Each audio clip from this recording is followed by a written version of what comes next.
There's one time that I can remember firing a tank main gun round that I felt like it was sexy. Well, there's a few times, but one time in particular was at a training called Mojave Viper in 29 Palms, California. And we had just done a company volley, which meant all 18 tanks in my company had countered down and fired simultaneously at targets, which, is fun to do. But also, if we needed to do something like that on a battlefield, there's not a force in the world that wouldn't shrivel up and go home after 18 tanks fire at the same time. It shakes the earth. My tank platoon weighed over 250,000 pounds. We made the earth shake when we went places. So having all those tanks fire at once, that was a lot. I mean, if you want to compute that kinetic energy, go ahead. It is a lot of boom and impact all at once. And this poor coyote in California couldn't handle it. And he took off.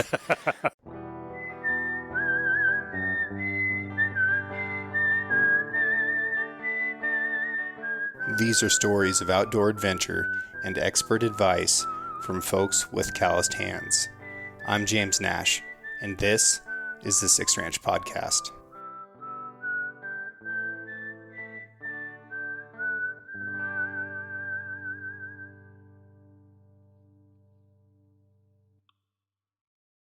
A hot drink can become cool in two primary ways, through conduction and convection. Conduction occurs when two objects touch each other. Imagine holding a piece of ice. Before long, your fingers are cold and the ice begins to melt. That's conduction.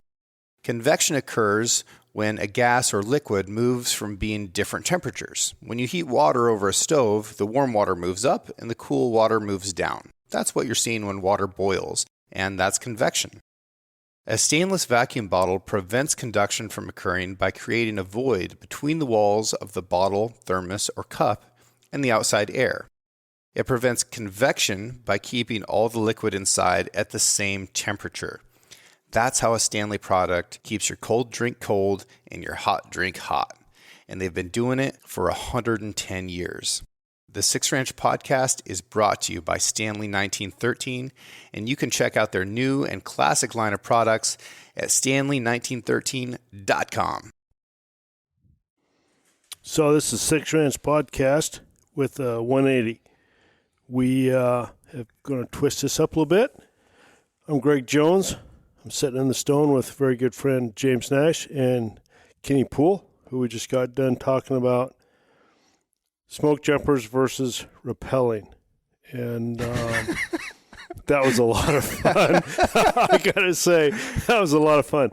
And I've known Ken most of my adult life. And I got to say that there's probably 100 phenomenal stories that he didn't even touch on.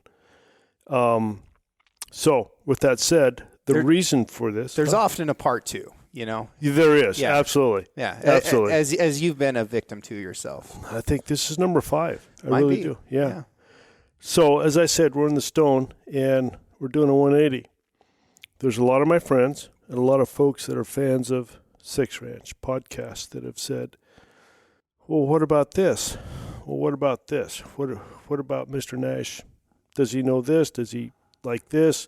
What does he think about this? And so there's a lot of questions out there. And so I posed the question to James, what if I interviewed you?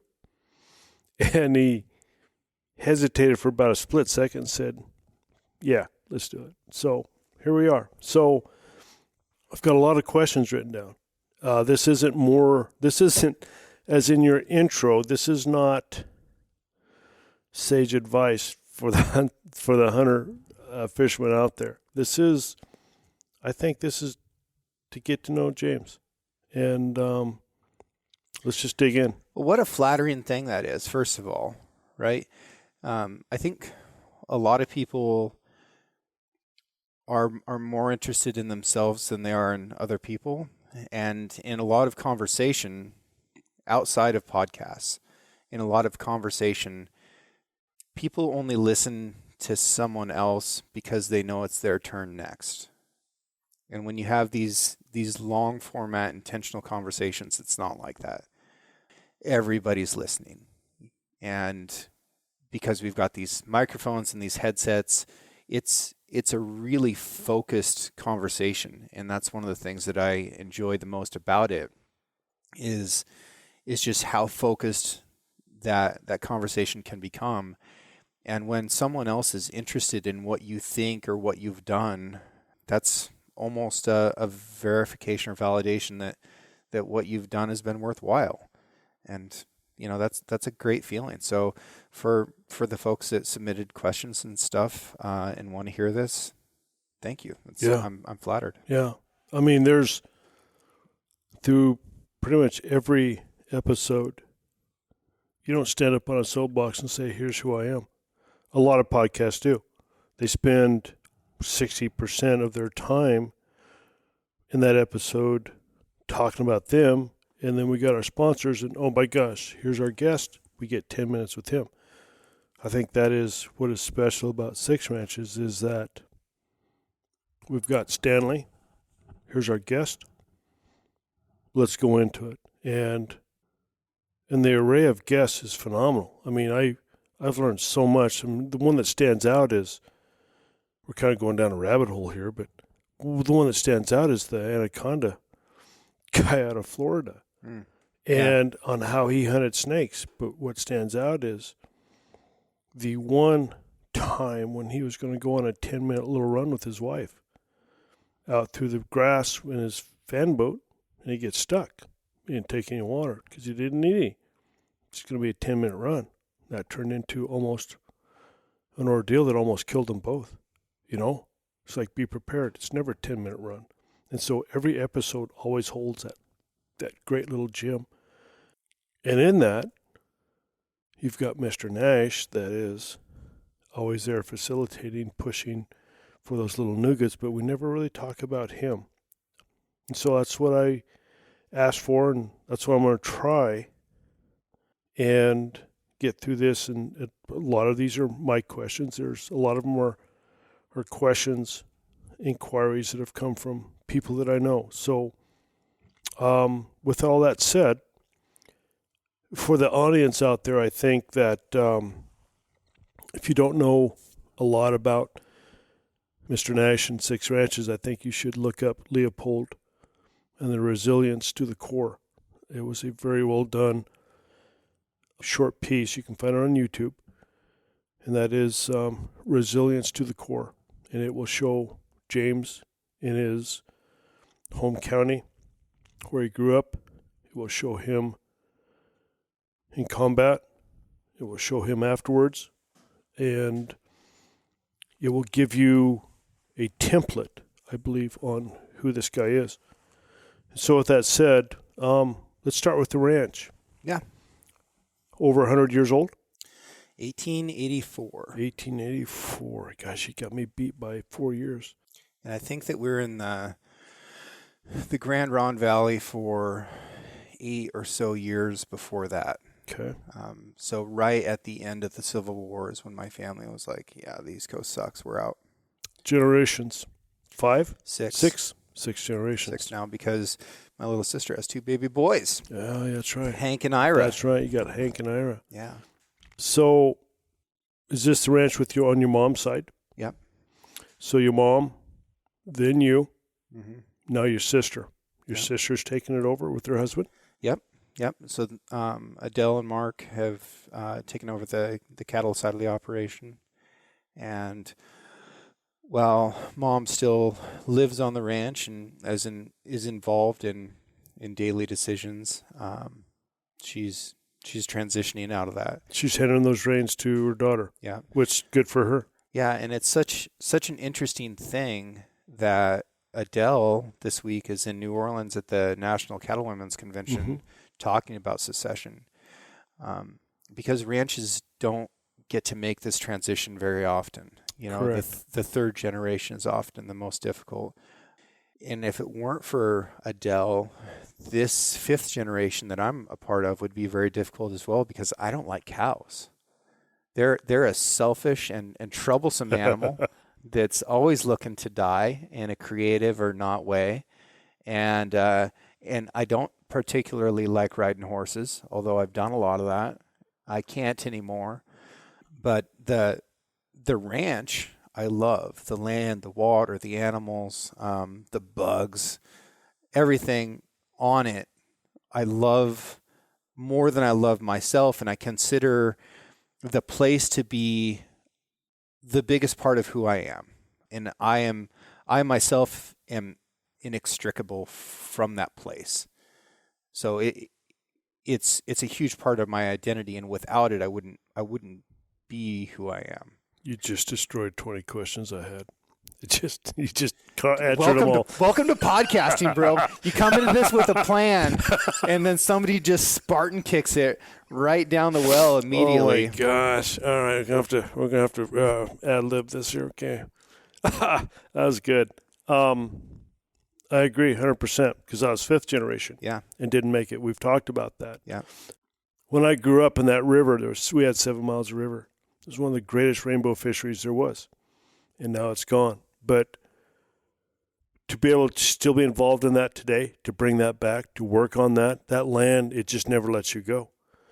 I loved horses and the cattle end of it. You don't. I love that you're getting back into finding ways to help horses. And the selflessness in that, I don't think that you've advertised at all, but what you're doing is for horses. And I think that is really cool. Yeah. I think the horse is the greatest animal in the world, the greatest species. Their smell, what they will do for you. It's just a hairy chair with a mullet. No. Anyway, it's kind of like the smoke jumper repelling thing, all right? They wear expensive shoes that they have to change often, even though it's the same kind every time. Dangerous on both ends and crafty in the middle. The ranch. Yeah, sorry. No, it's good. There's been a lot of changes in the past to get to where that ranch is today. Yeah. A lot of changes. Mm-hmm. You've got to adapt. You've got to hope to make that thing work. What changes do you think are needed for that ranch to make it into the generations for Hank and his sister and on? So I think what's made it successful, and honestly, we've been studied to develop sustainability models. And one of the things that we've done that's interesting and I think has lended itself towards sustainability is that we've maintained traditions while remaining flexible and adaptive to conditions. And how in the hell do you do that? Like, those seem like things that are at odds with each other. So, over 30 years ago, we started running Corianis. Right. And we had habitat that wasn't suitable to beef cattle. At that point, it just wasn't being used very much because we had, traditional English breeds on there. We got the Corianis for rodeo stock. And then what we saw was that they were able to utilize this habitat that hadn't been previously used by the English breeds. And then, we got really lucky because everything that we'd been doing was cohesive with what would later become like the organic movement. In reality, chemicals are expensive. We didn't feel good about using them, so we were killing weeds with a shovel, right? We weren't using fertilizer because we had fertile soil as it was. We didn't need that. So our grazing practices and then the way that we were managing weeds lended itself towards organic, agriculture. And it was harder, but what was really hard was the people that had to transition to that later on. The people that had been using chemicals and fertilizer that tried to transition into organic, they had terrible years of weeds and disease and all kinds of chaos in between. So we had a couple, sort of lucky things happen that, I don't know if luck is the right word, but I feel like we were doing the right thing and then it worked out. And one was that we were trying different stuff, and Corianis turned out to be a great thing. Like we started using a drought-resistant cow right before we ended up with years and years of drought. We were able to utilize all the habitats on the ranch, decrease our feed bill in the winter. We had a more resilient animal that didn't need medication. And then it was suddenly a lot more valuable as a meat product because it fell into this like grass-fed organic thing that nobody ever saw value in before. Honestly, before that point, like we kind of wish that we could corn feed our animals. We just can't grow corn, right? And we're not going to pay to truck them to a place that can. So there was some things that were intentional and some things that were fortunate. Hank and Ira will continue to need to have that same eye of like maintaining who we are, not forgetting where you come from, keeping an eye on sustainability. How do you make this thing run for hundreds of years? But how do you also try new things along the way and be willing to say, that's not working, we're out, but also notice when something is working and you can make a subtle adjustment to make it your thing. Because when Coriani beef became our thing, that's what really carried us through some hard times. And, it made the ranch so that we weren't susceptible to a fall market. We had a steady price that we kept fair for us, and it was fair for our consumer, and we could do that year after year after year. So, growing up, in your admission just a little bit ago, you say you're not a cowboy. You don't like horses. You don't like cows, but you love the land, correct? I do love horses. Okay. I just don't like riding them. Okay. It hurts my back too much anymore. And I rodeoed in high school and college. Right.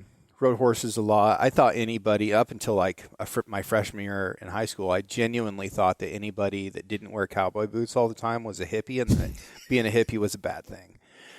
So that was definitely my upbringing, and I think I'm a fairly rigid thinker. So getting away from something like that takes an effort.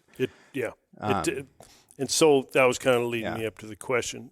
So going through high school, looking at college and then military, was there pressure put on you to stay on the ranch, to stay as a rancher, to stay in the cowboy world, to not step away from that?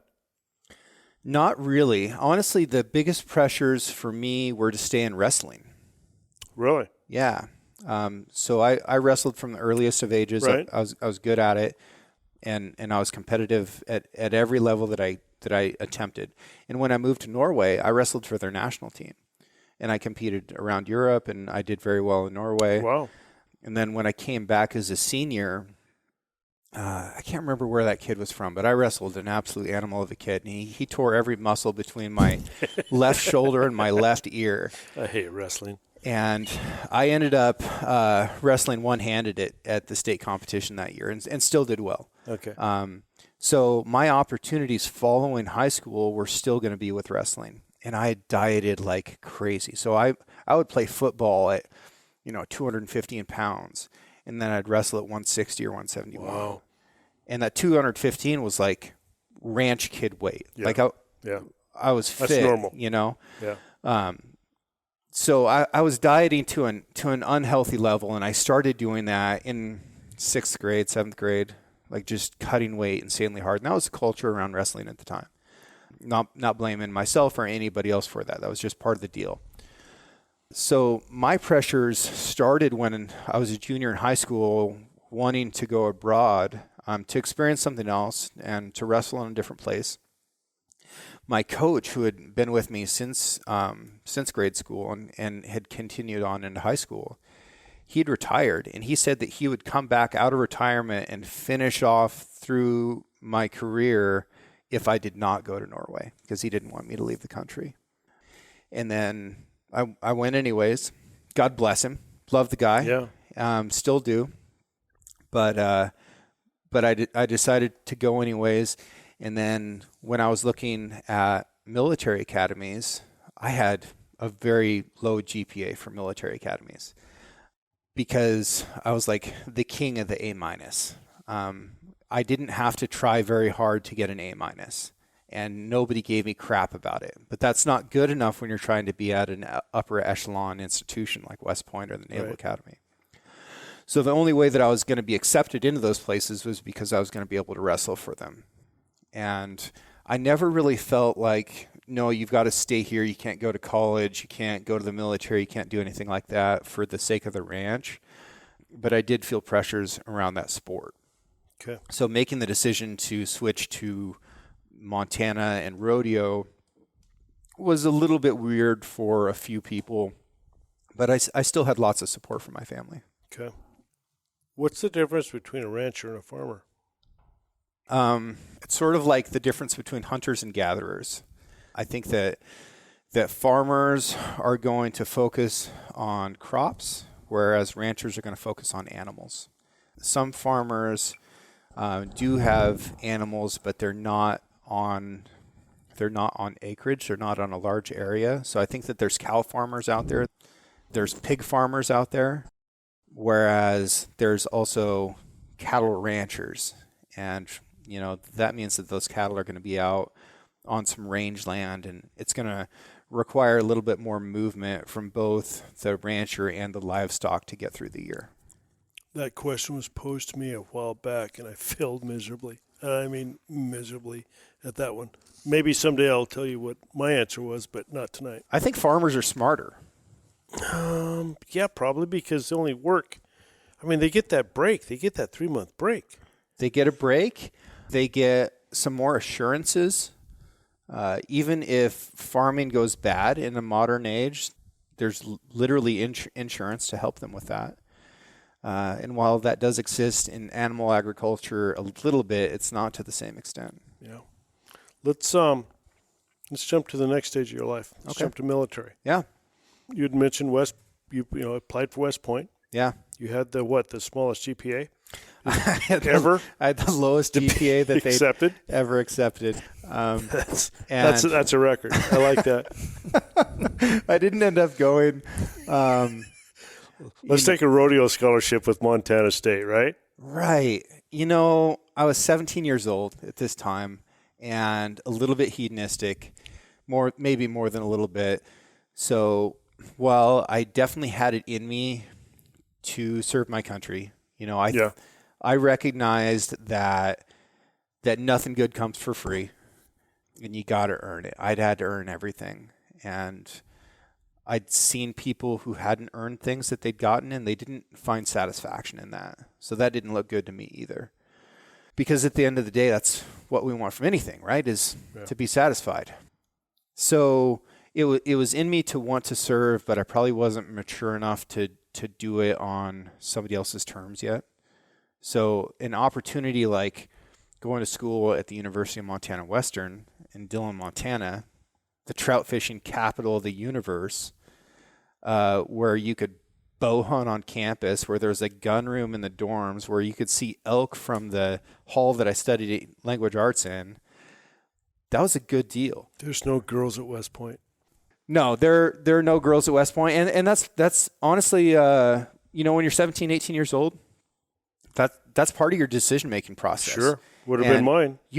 I would be absolutely lying, and I think most people would too, if that's not a part of your thing. So yeah, after a couple of years of high school rodeo, and I'm thinking, man, college rodeo's got to be like that, but even better. Sure, girls were a part of my decision making process, but also I didn't want to go to college in Western Oregon because I didn't really like Western Oregon. I didn't have a good feel about the politics or the stigma or the rain. I didn't know how to recreate there. Moscow, Idaho seemed like it was too close. Right. So Dillon, Montana, it's 10.5 hours away. That's not too bad. And then they had this wonderful class schedule that was 3 hours a day for 3.5 weeks, 5 days a week. And then he started a new class. One class at a time. Professors only taught one class at a time. Students only took one class at a time. Wow. So you focused intently on that subject, and professors focused intently on teaching that subject. And I think what I've heard is that a lot of professors who are teaching multiple things at a time walk into a class and sometimes wonder which class it is that they're teaching right now. If you liked the class, you got as much of it as you could handle.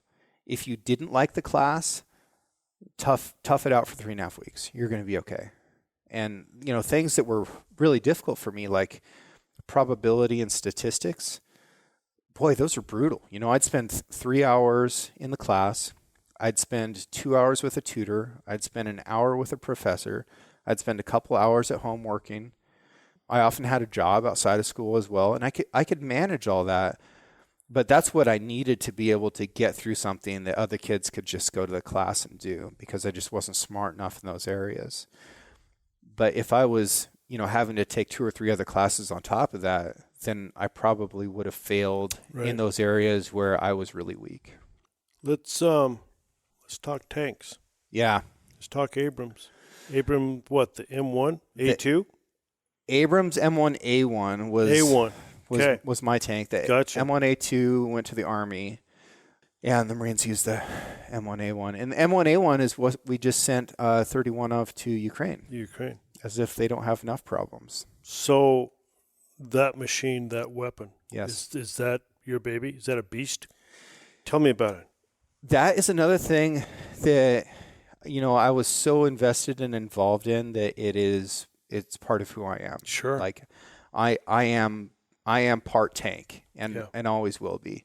And I think that a lot of people feel that way. If you talk to a Korean War pilot, sure, what aircraft they flew, that's part of who they are. Yeah. And I think that's a particularly masculine thing, is that we feel that type of connection with machines that women tend not to. But the Abrams M1A1 is armored up. She's between 71 and 76 tons.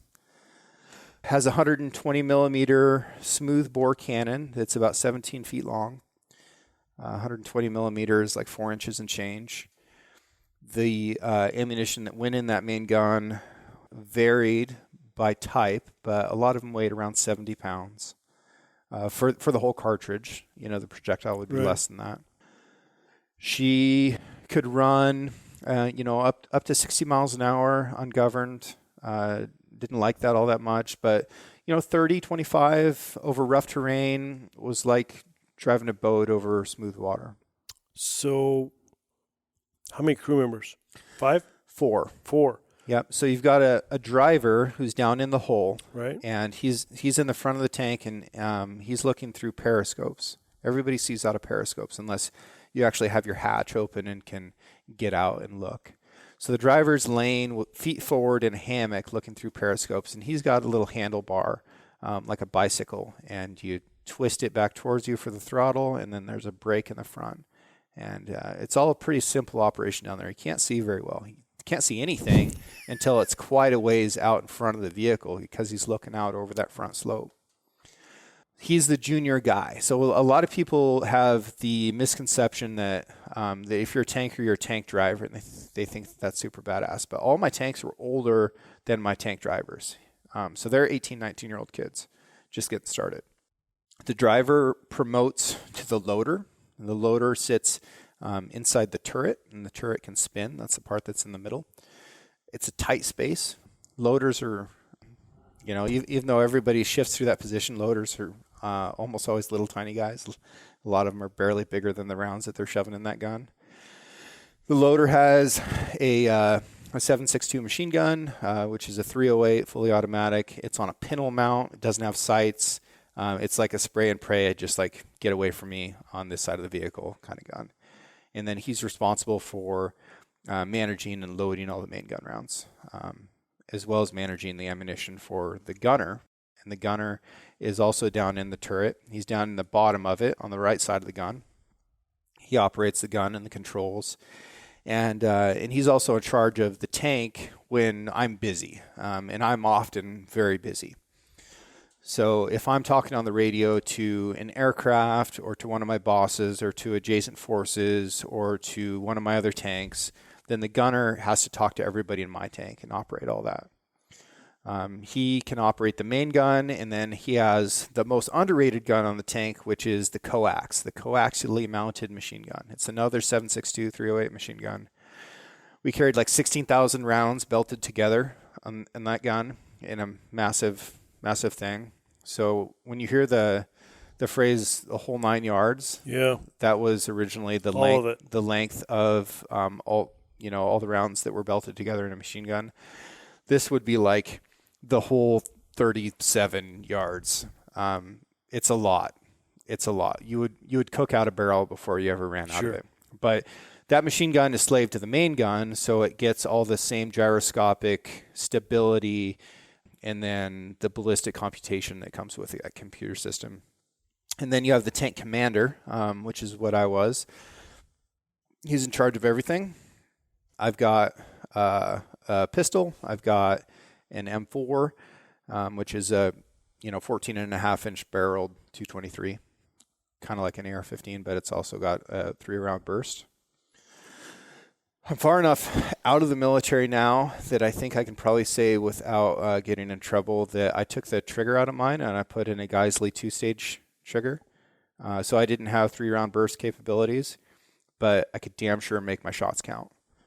And, I shot in the Marines the way I shoot hunting, which is to say that I want to do so accurately with the fewest rounds possible. And I also had a 50 caliber machine gun, the M2 machine gun, that I could operate with a night sight or a day sight. It operates with a little solenoid switch that never works in the M1A1, so I had a piece of parachute cord tied to the butterfly.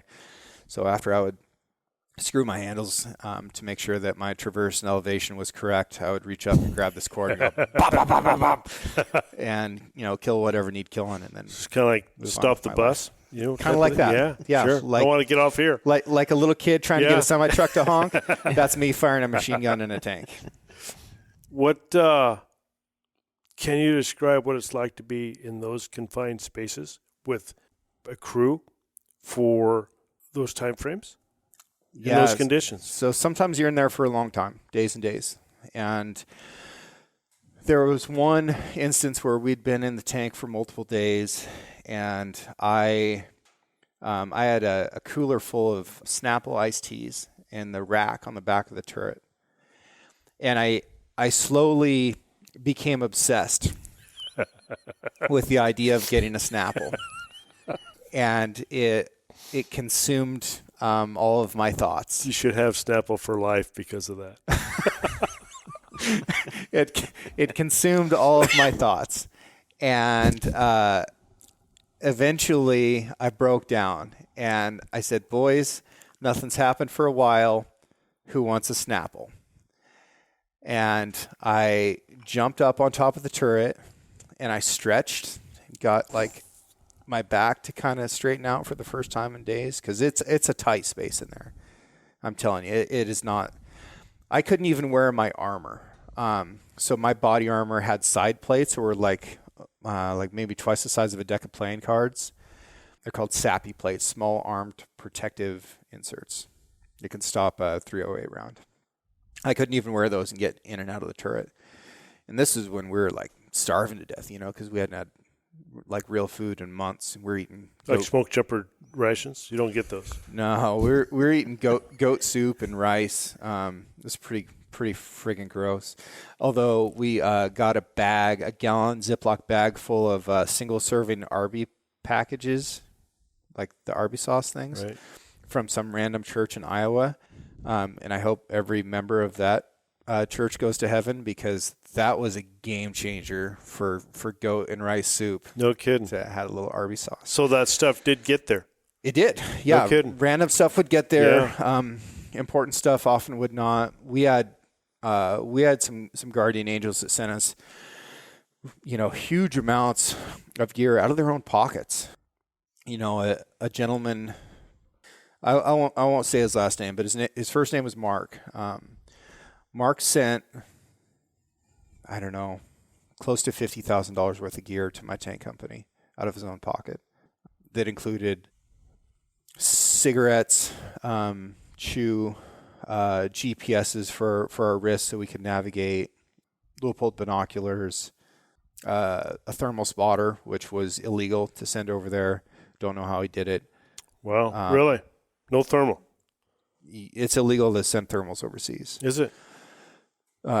So, yeah, that dude did that out of his own pocket without looking for any credit or recognition at all. And I think it's safe to say that lives were saved in my tank company because of what he was willing to support us with. So, huge thanks to that guy. Wow. But yeah, I don't know. I feel like I'm getting sidetracked here. No. What, when we've all grown up shooting, what's it like to send a round downrange out of a barrel, a muzzle like that? You know, it's interesting because from the outside looking in, you would think it would be really cool. But in military training, kind of like what you're talking about with your jump training, you don't train until you get it right. You train until you can't get it wrong.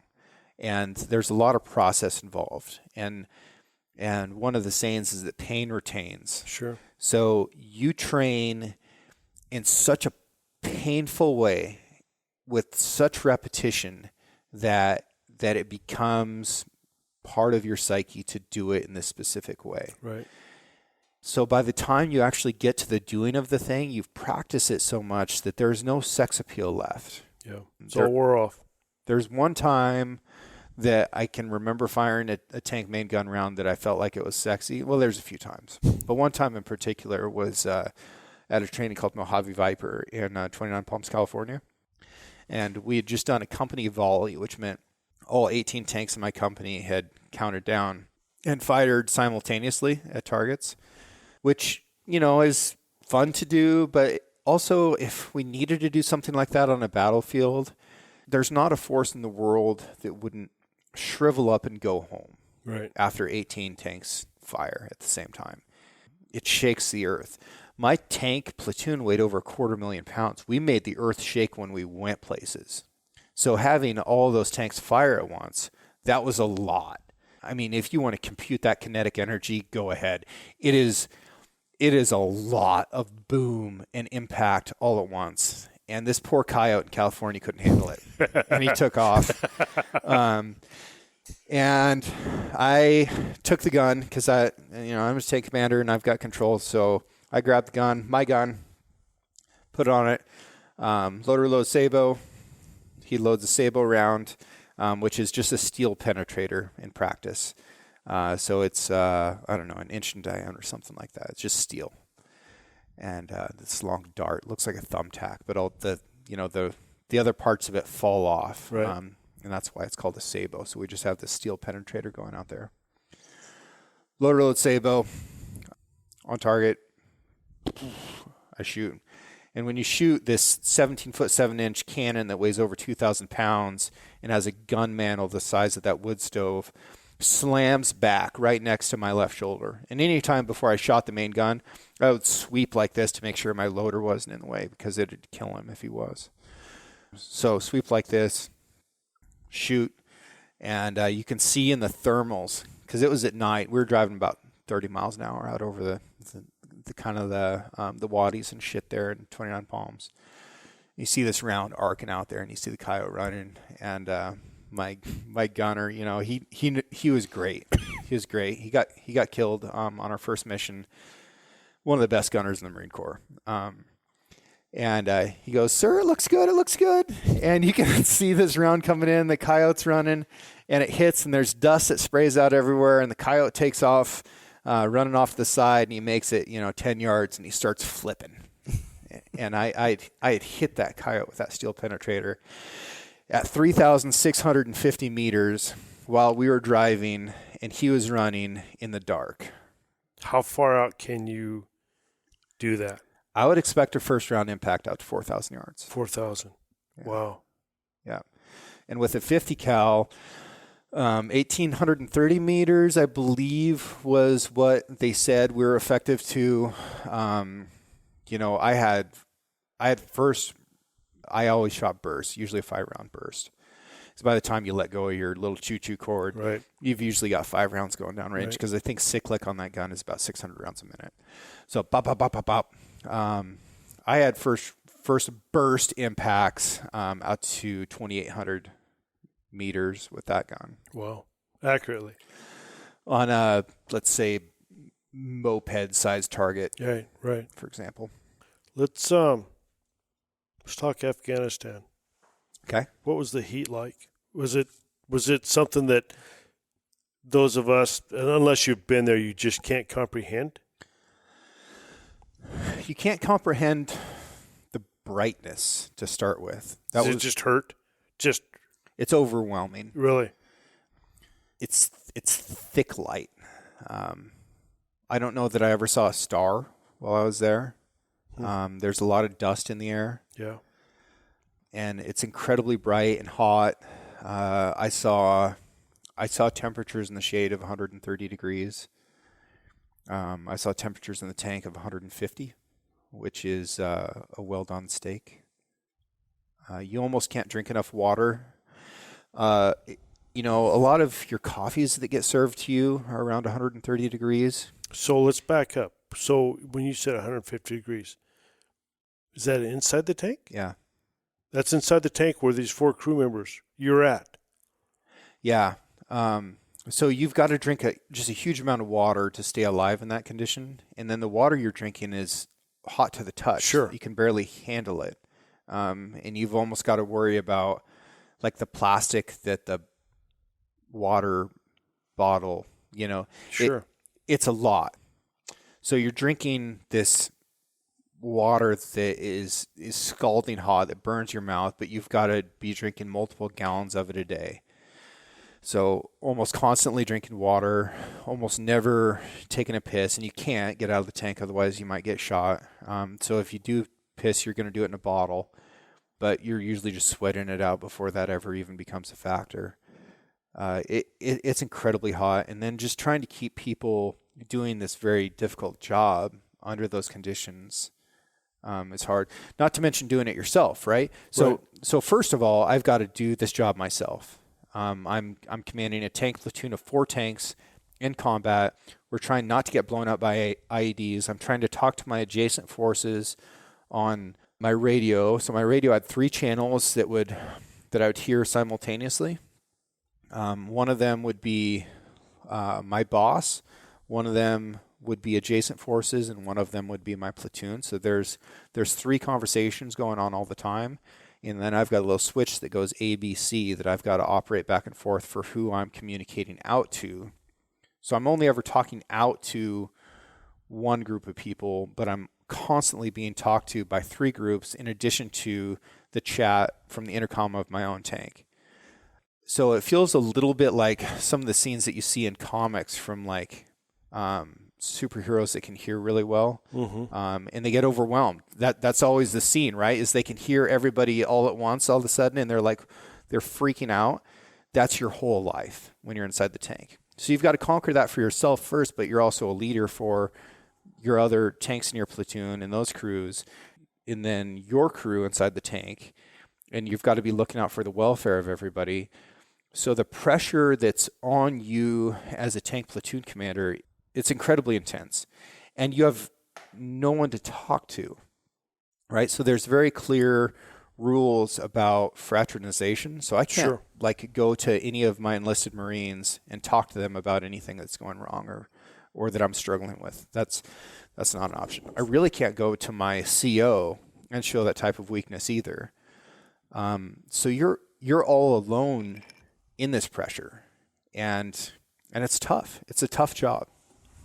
Ken, in the episode we did earlier this evening in the Stone, Ken mentioned his first jump when he slammed in the ground and slammed in so hard. I think it was 10,000 feet. Air's thin, air's hot, slams in, and he just goes, I don't know if I can do this, if this is what it's like. Did you, in the conditions you just described, in all that has been asked of you, did you ever have times when you think, I don't know if I can do this? I don't know if I can be the man? So that they're asking me to? After the first time that I got hurt, Corporal Daniel Linderberry was killed. It's your gunner. Yep. Yeah. My wingman was very badly injured. Lance Corporal Webb, Lance Corporal Bodel, both very, very badly injured. Bodel, he lost the frontal lobe of his brain, wiped it out of his eyes. I put a piece of MRE cardboard over his forehead and taped it on. I thought that we were all dead and that I was in hell. Coming out of that and having injuries of my own that were compounded by post-traumatic stress from that incident, from seeing my guys tore up so bad and then having a brain injury and other injuries on top of that. and still being in a position where I had to command my tank platoon. That was really tough.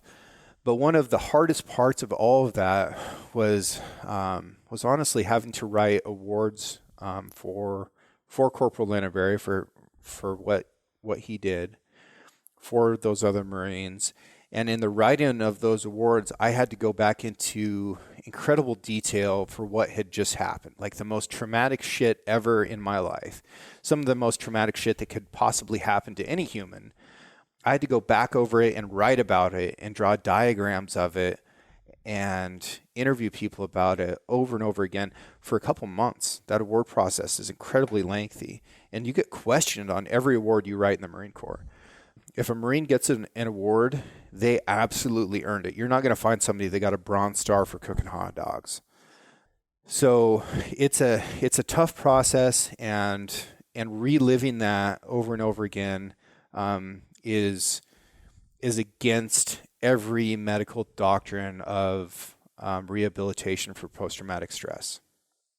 Yeah. So there was definitely times during that I thought, I'm not tough enough for this. And I had opportunities to go home, right? I was definitely hurt bad enough that I could be like, I can't do this anymore. And nobody in the world would have thought less of me for that. But there was a full bird colonel who was in charge of the troops there. And he came and visited me at the Concussion Recovery Center. And, he knew a little bit about me, knew a little bit about my background. And he thought that the best thing for me would be to get back in it. And he gave me both options. I also knew who was going to replace me. And, as long as I felt like I was still able, there was no way that I would let this other guy lead my Marines, because I felt like even though I was hurt, I was more competent than he was. And that there wasn't a milligram of arrogance in that. That was just the truth of it. Do you still want to lead those Marines? Do I still today? Yeah. Is that still in you? I mean, is there something that, as being a tank commander of those Marines, is there still that pull that I still want to take care of my Marines? Yeah, and I talk to them all the time. And my service to those individuals is for the rest of my life. So there's not a single one of them that could ask anything of me that I would not go do. And it could be the most illegal shit you could imagine. And I'd be like, okay, here's how we're going to do it. But no, man, those are my boys. Yeah. And there's nothing that I would not do for them. So with that said, how does somebody like me or Ken or somebody that has not served, how do we say thank you? Because honestly, and saying thank you for your service to me seems flippant or insincere. How does somebody that's never been there, that's never served, but so holds those that have in such high regard, how do we say thanks? I don't know what format it was in, but I think I've said this before. There's been a lot said about troops serving because, they serve the guy on their left and right. Right. That's who their service is to while they're in combat. And that's very much true. That's very much true. It's like while you're really in it, everything that matters is not letting the guys around you down. And there's a functionality to that, but there's also a sentimentality to that that's, very, very powerful and important. But before any of that, we volunteered during this time to serve because we felt like our homes and the people that made our homes what they are were worth it. So you don't have to say thank you. No one is owed your gratitude, and it doesn't really even feel that good for me when people say thank you. If it feels good to them, then that's fine. But the best thing that you can do is just live a good life. Yeah. Be a good American. Be a good wife or husband or son or daughter or, involved member of your community or be a rogue outcast that lives off freaking twigs and berries in the woods. Like, just live your life well and understand that even though you're very far removed from it, the way that you live is possible because of really horrible things. Yeah. And it's always been that way, and it should always be that way, that a few people suffer tremendously so that not everybody has to. Well said. Let's jump to guiding. As a guide, and you've been guiding a long time, do you prefer hunting or fishing as a guide? Ooh. I like guiding hunters more. Do you? Yeah. Okay. Guiding anglers is fun, depending on why they want to do it and what they're getting out of it. There are some anglers that want something out of fishing that I don't feel good about providing them. But I feel less of that with hunting. Okay. As a guide, can a person out there as a guide master all the aspects of guiding as, say, a jack of all trades and cover it, or are you ending up as a master of none? Do you have to specialize, as in elk, deer? Do you have to specialize in lion, bear type of deal? So that's an interesting question because it's from an amateur look at what guiding is. And I don't mean that in an insulting way, and I hope that's not how you take it. Guiding is about how you communicate with a person and how you help them accomplish their goals, much more than it is about how you interact with any of those species. So you can have a really basic understanding of a multitude of species and really be in that, jack of all trades category with a lot of different species and ways to interact with them. If you're a master at communicating with clients, then you can become a master at guiding. Okay, cool. And I'm not, by the way, a master at communicating with clients. I get that wrong every single year, multiple times, and I look back on it, and it doesn't get me until months later, and I'll think back to a conversation or something that I said or something that they said that I didn't understand. I'll be like, oh, that's what that meant. I got that wrong. I rarely look at the way that I communicate with an elk and feel the same way. What advice would you give to all those out there that are going to hire a guide or going to go on a guided hunt or fishing trip? How can that client be a better client? It's a great question. I don't know that many clients ask that question. It'd be cool if they did. But a good client should communicate. Well, first they need to know what they want. So they need to know themselves enough to be honest about what they want to get out of that experience. And then they need to be able to communicate that with their guide and with their outfitter. Outfitter first. That's important because the outfitter needs to be able to talk to the guide about it. Right.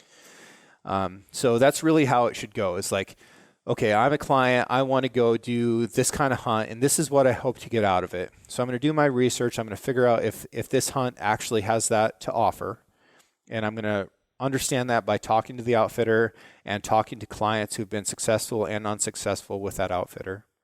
I'm going to go ahead and book, and then I'm going to talk to that outfitter, during that booking process and be like, hey, this is what I want.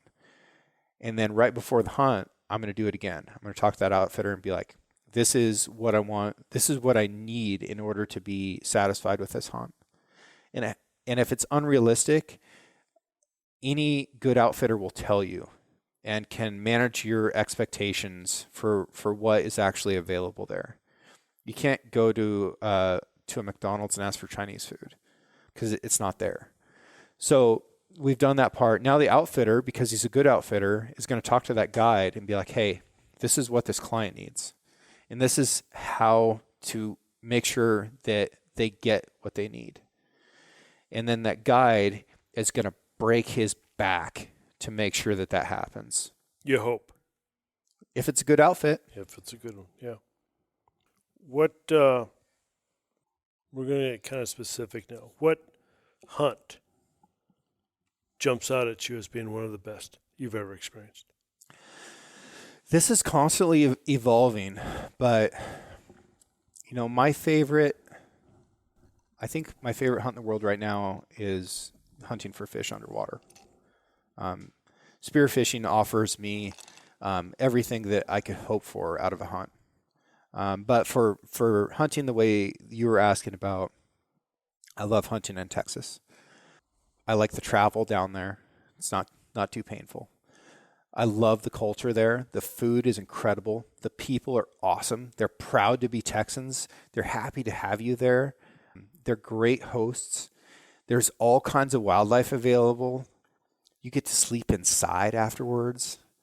The tortillas are incredible. And then you get to come home with food that you get to share with people that's really, really amazing. So tonight we had whitetail and we had axis. Yeah, as we did on the grill. And delicious. It was wonderful, It was right? Incredible. Fabulous. So the experience from that hunt, even though that was in December, is continuing on. I got to give you guys both meat that I think is really special, just on its own. Just on the label, I think it's special meat.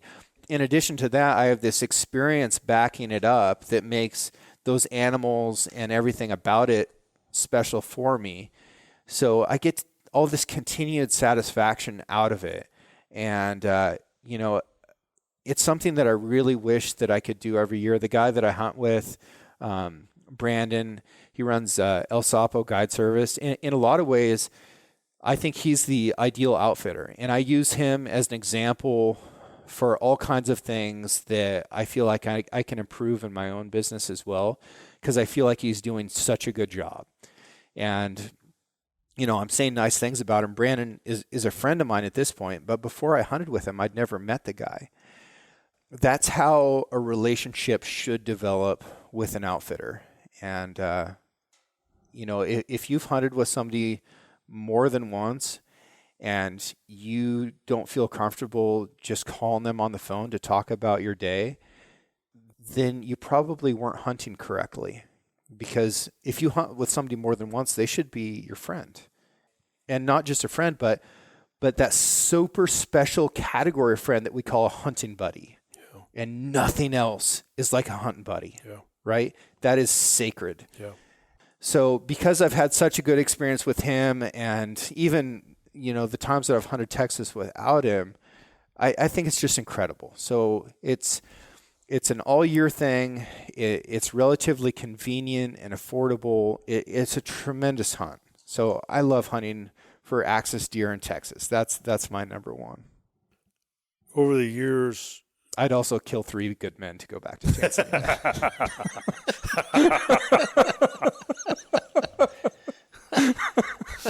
make a note of that, Ken. Yeah, got it. Has guiding gotten easier or harder with knowledge and experience? The more you know, the more you try and do, the more you feel you have to do? My try remains the same all the time. Given my physical and mental health at any given time, I'm trying just as hard all the time, regardless of what my skill level is. So I don't think it ever gets easier or harder. Did you have that kind of dedication when you first started? I mean, I started guiding when I was 14. I know, right. Did you ever lay down and crush gravel completely dumb. Exhausted at 14? Oh, yeah. Oh, yeah. I remember one day I'd been in the saddle. I think I'd guided 8 trips that day, short trips for tourists.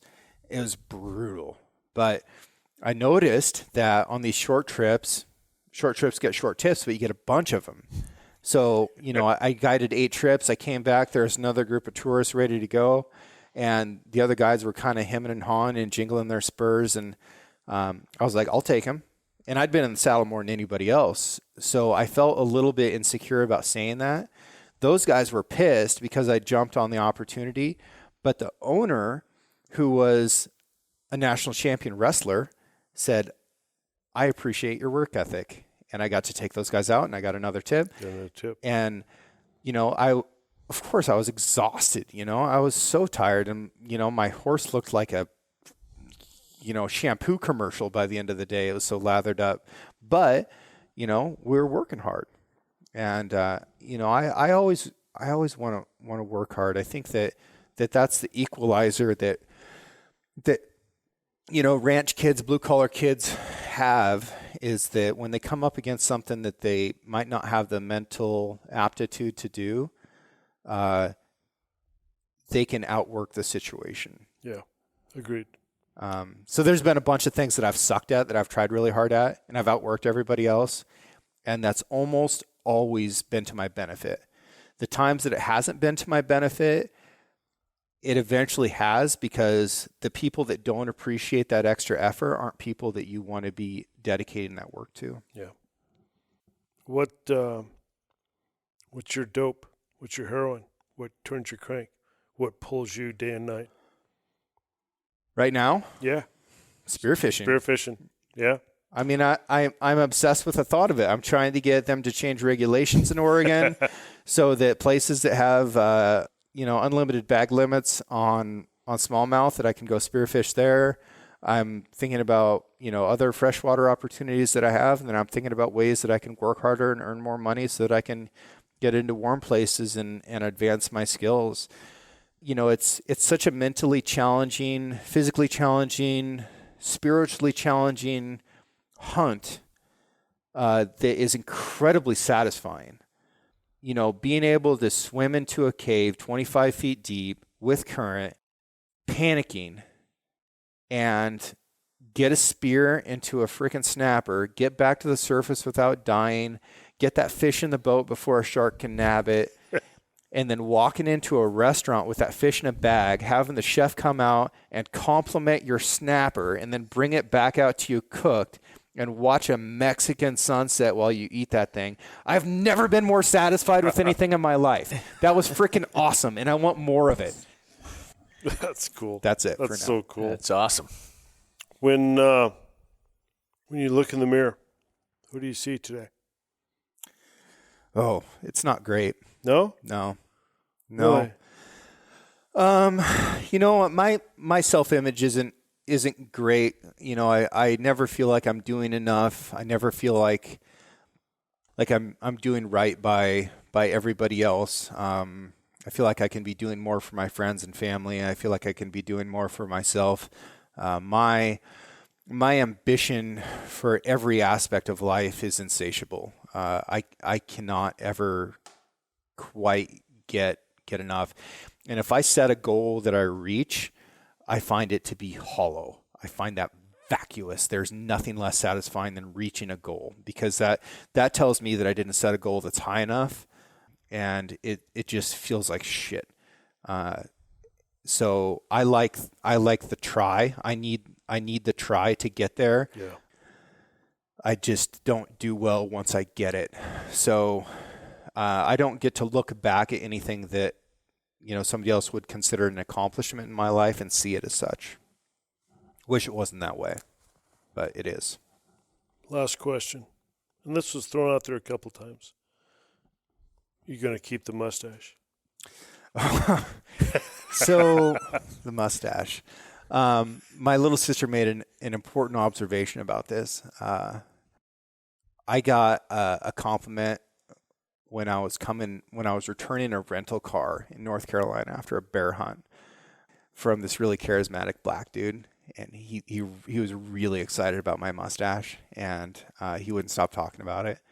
And it made me laugh a lot. And I told that story when I got back, and my little sister rolled her eyes.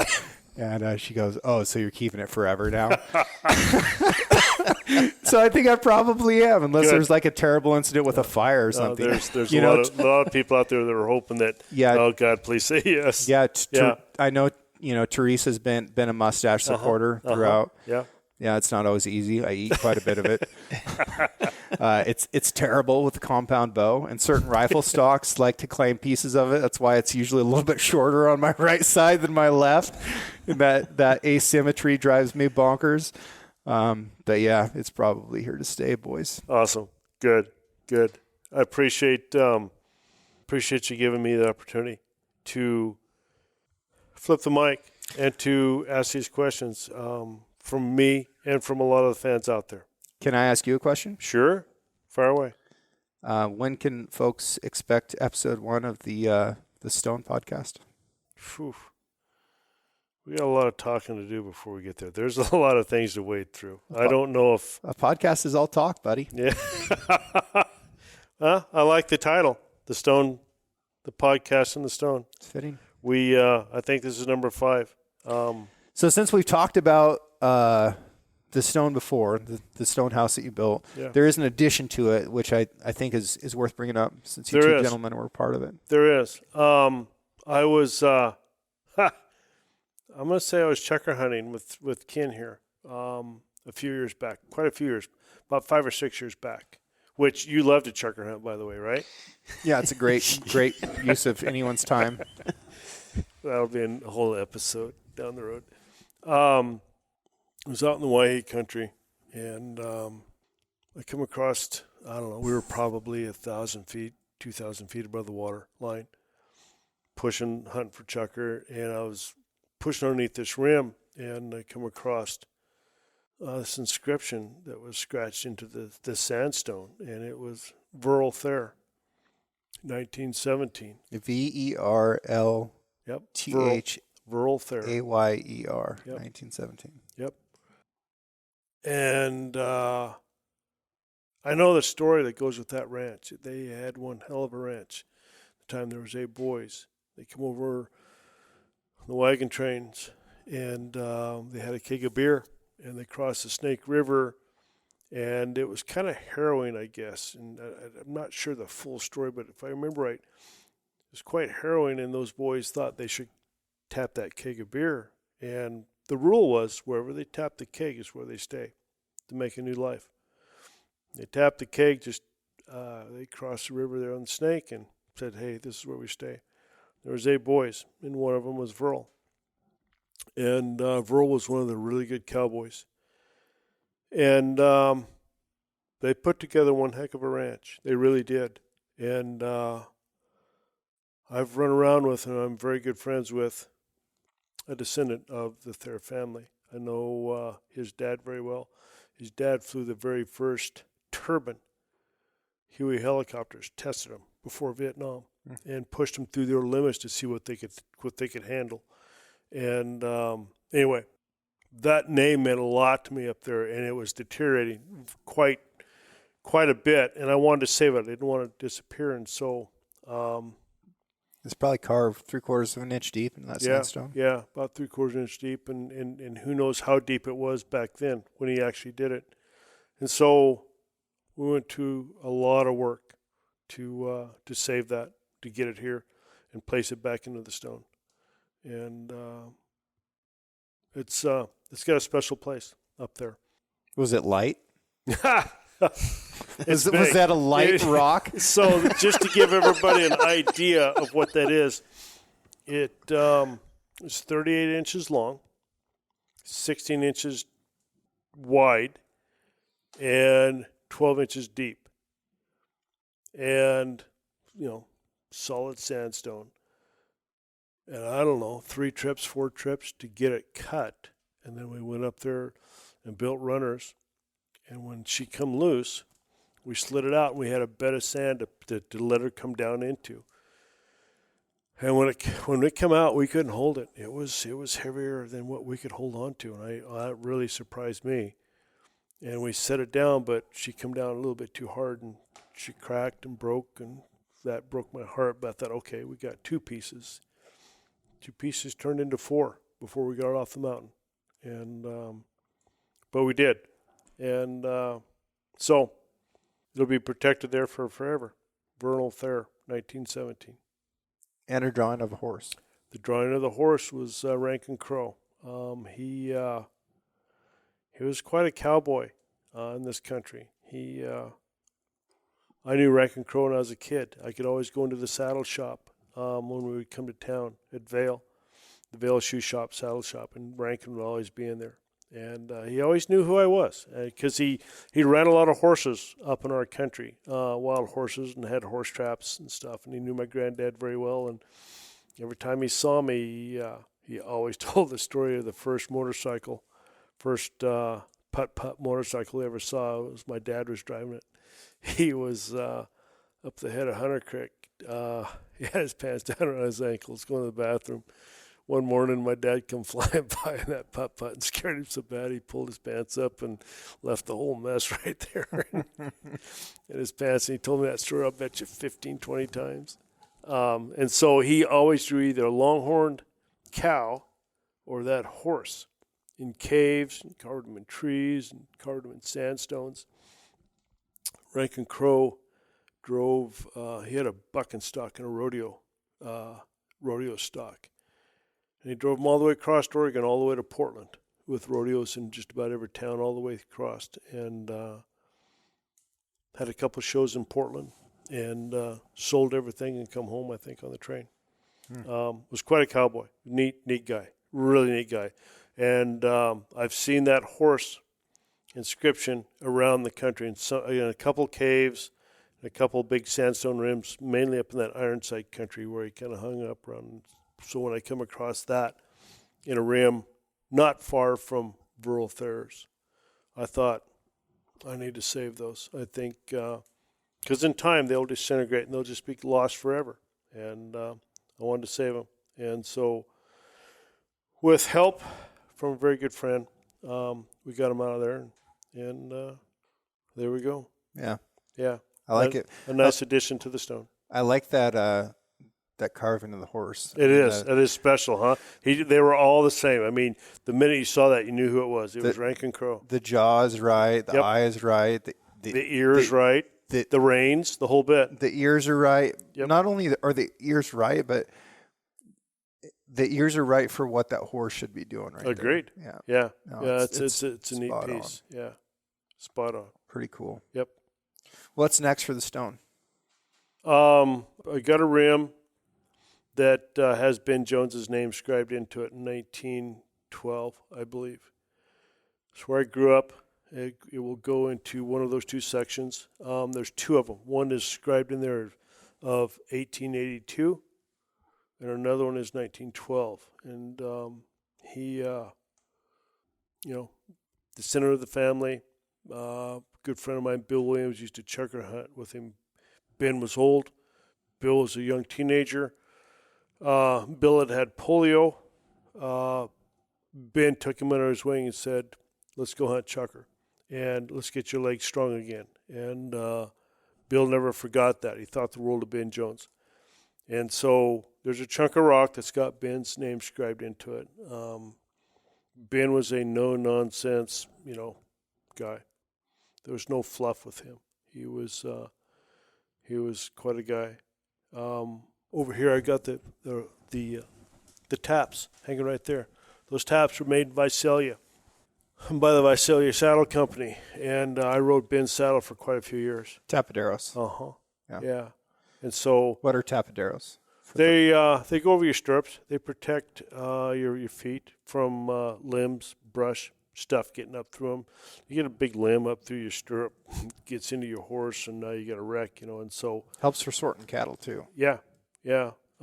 So you flat brimming buckaroos. Oh yeah, you can't help it. Spend half an hour figuring out which silk. I never had the rag. I was always scared to get that thing into my turns, going across that horn and choking me to death. It's just a desert fashion show down here. You and your that's tapaderos. The Nevada boys. No, you got me wrong. It's just like this. We're back to this smoke jumper repeller thing, man. My little sister was into buckaroos for a while, and I told her the next flat brim hat you bring back here, I'm killing the man wearing it. Over him. Had a good friend a really good friend. He's still a good, great friend. And he come home one time from, I don't know, Jordan Valley Rodeo or whatever, and he had the flat brim Nevada buckaroo, the big rag around his neck and stuff. And he come home and he took off the rag and rolled that into a Texas taco roll on that brim. He says, I am done with this Nevada. I think he got his ass kicked at the dance or something. Good. Some Nevada cowboy or something. I'm glad. Oh. All right. This has been fun. Yeah. Thank you very much. Sincerely, that's a unique and special experience for me, and I appreciate it. And in all sincerity, I do encourage you to get started on your own show. I think this is a great place for it. You have an aptitude both for asking questions and for telling stories of your own, and that's what it takes. Thanks, man. Enjoyed it. Cheers. Cheers. Cheers. About a decade ago, I launched my old aluminum drift boat onto a remote whitewater river and floated for a couple sunny spring days to meet some friends who were bear hunting downstream. While I made them dinner that evening, one of my buddies came over and showed me a SIG rangefinder. I'd heard of the company and I'd seen their gear while I was a Marine, but this was the first time I'd seen one of their products built for hunters. The range popped up instantly, and it continued to range everything I put the reticle on as I scanned across the canyon. I'd never seen anything like it on the civilian market, and frankly, not on the military one either. Since that day, SIG has come out with a long list of high-quality and innovative products for hunters, as well as continuing the same for military, law enforcement, and responsible citizens. They have some great training facilities located around the country, too. Check out all that SIG has to offer on their website, sigsauer.com. And this episode of the podcast is brought to you by SIG.